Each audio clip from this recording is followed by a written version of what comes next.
Welcome to Context 101. Please subscribe and hit the bell icon for more breaking updates. New York, New York. The city's so good they named it twice. For generations it's been a beacon of ambition and Western prosperity. But that beacon is flickering. A shadow creeps over Manhattan, and from across the Atlantic a warning sounds. I've seen this before.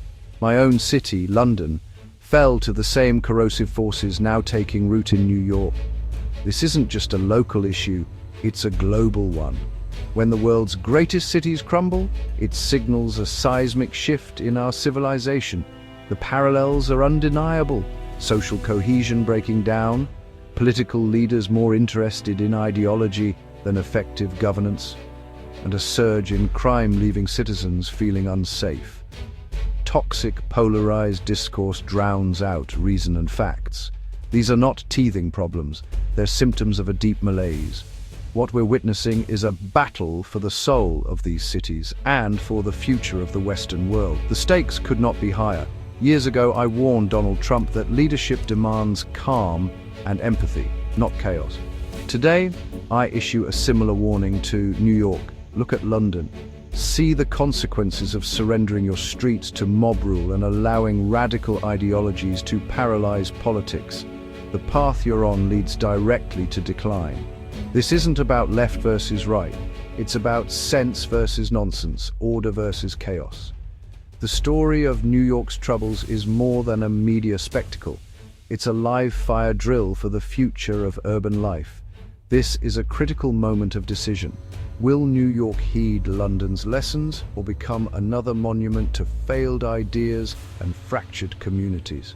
Not long ago, London was the world's vibrant, confident metropolis, a melting pot that worked. Now, it's a cautionary tale.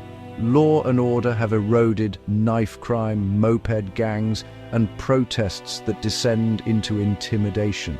The state's authority has been surrendered to the mob. Political leaders, paralyzed by virtue signaling, have prioritized appeasement over real solutions. This vacuum has allowed radical ideologies to take hold, leaving government disconnected from the law-abiding majority. Economically, London's shine has faded. Social unrest and safety concerns drive away business and talent. London's collapse is a slow, grinding loss of confidence, one that's hard to win back. New York must learn this lesson, and fast. Watching New York, the déjà vu is overwhelming. The same symptoms that preceded London's decline are here: lawlessness, bail reform gone wrong, and brazen crime eroding public trust. Politics is radicalizing, with figures like Zohran Mamdani shifting the city's center of gravity. Pragmatic solutions are drowned out by divisive ideological battles. The sensible majority feels unrepresented. High taxes and declining quality of life are driving out wealth and talent, hollowing the tax base and straining city services. It's a death spiral London knows well. Social fabric is fraying. Tensions rise. Debates over policing and immigration become sources of deep division. The melting pot threatens to boil over, with communities retreating into silos. The warning signs are flashing red, just as they did in London. Nothing shows New York's political climate better than the explosive confrontation on my show, Piers Uncensored. The debate on the mayoral race quickly devolved into personal attacks and incendiary accusations. Katie Miller and Cenk Uyghur's clash was a microcosm of the wider cultural war. The topic of Israel and anti-Semitism turned the discussion into a venomous battle over identity and bigotry. Miller accused Uyghur of anti-Semitic tropes. He responded with contempt and mockery.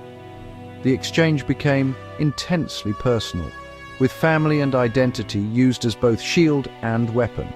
This wasn't just a ratings moment, it was a stark illustration of polarization paralyzing American politics. The lines between legitimate criticism and bigotry are dangerously blurred, weaponized to silence opponents. When debate collapses into bitter attacks, the public square becomes a battlefield with only casualties. The Miller-Uyghur clash was a textbook example of progressive tactics to control the narrative. The core issued deliberate confusion between criticism of Israel and anti-Semitism. Activists push the idea that defending Israel or calling out anti-Semitism is just silencing Palestinian voices.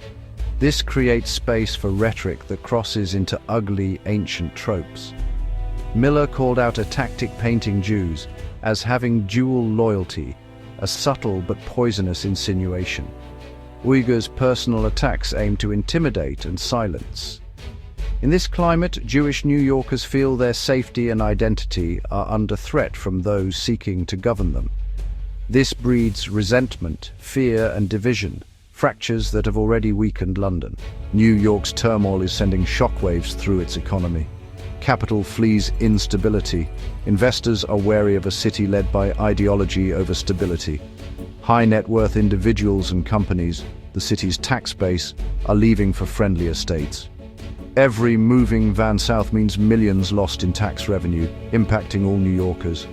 As the tax base shrinks, small businesses face higher taxes and more regulations. Affluent residents' departure drains spending power, leading to business closures and job losses. The city's reputation for stability and opportunity is cracking.